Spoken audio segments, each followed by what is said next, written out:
transparency on the appointment of the judges? Because you said that we could take this on home and apply it at home, and we would like to get your comment on that.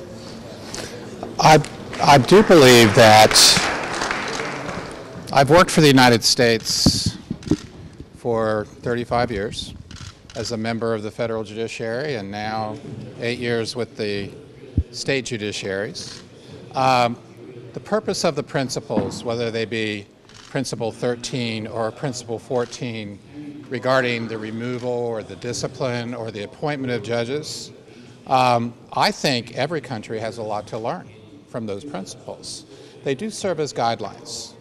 And it's my opinion that the selection process should be as removed as possible from a political process, particularly when perhaps the appointment is so important. But I believe those principles can apply to every country uniquely. So, yes, I believe we will take the principles to the United States, and I believe, as you know, the Constitution of the United States is a model for many countries, particularly in Latin America. And I think the principles are universal. And I believe they represent certain truths that we need to aspire to. Every country needs to aspire to. And I believe the United States is always an open-minded country, and I hope that we continue to learn from best practices in the United States that are being introduced by all countries in the world.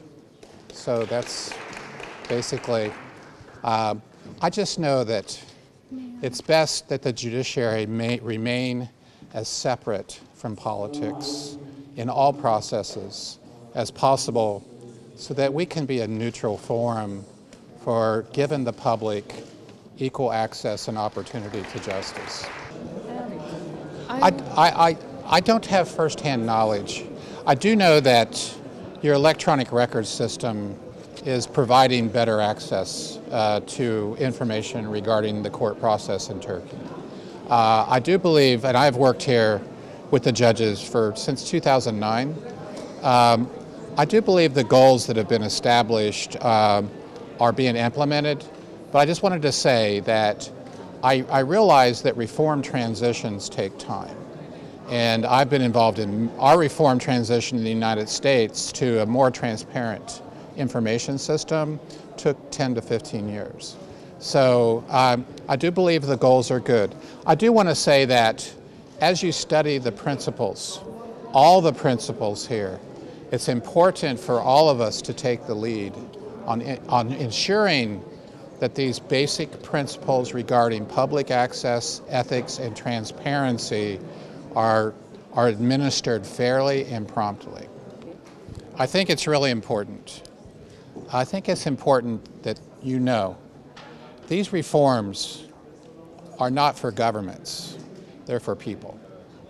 That is the most important thing.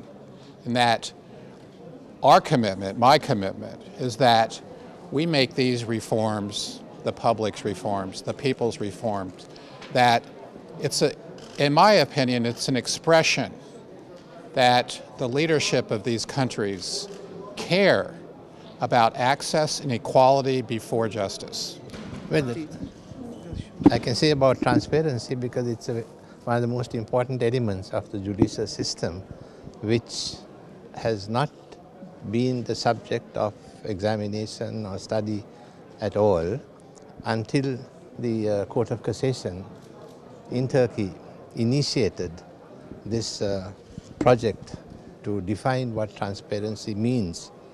We have had a number of other international documents on judicial independence, on judicial corruption, so on, but nothing at all on transparency. So what the Court of Cassation initiated was a program to define the concept of transparency.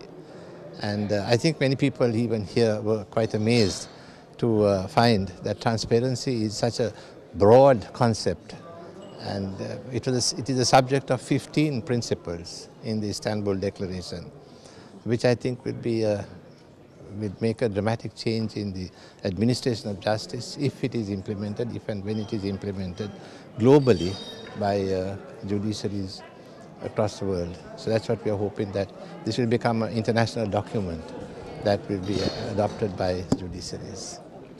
Yes, I can comment on the judicial system in my own country, but I don't think I'm competent to comment on judicial systems in other countries, because that's not an area that I have examined.